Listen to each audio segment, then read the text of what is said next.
We're asked to calculate the number of moles in a given volume of gas at STP.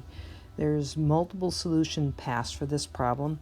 I think the easiest is to use the standard molar volume of a gas at STP. That means we have 88 liters of a gas at STP.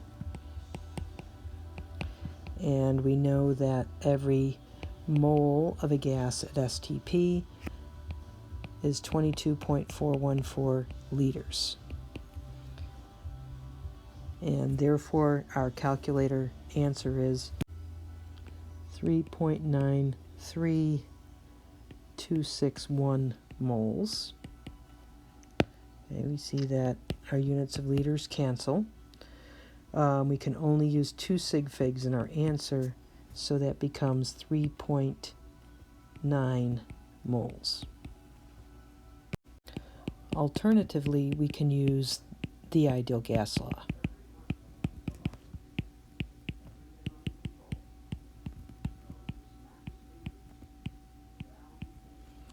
Okay, we're looking for a mole, so we're solving for N.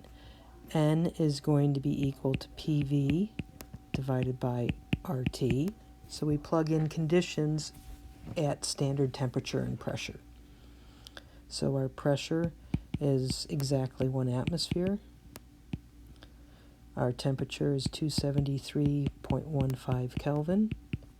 We're going to divide also by R, 0.08206 units liter atmospheres per mole K.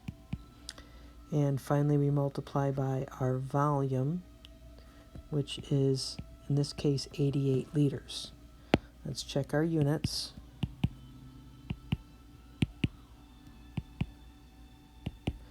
The only unit that survives is moles, so that's a good indication we've probably set things up correctly.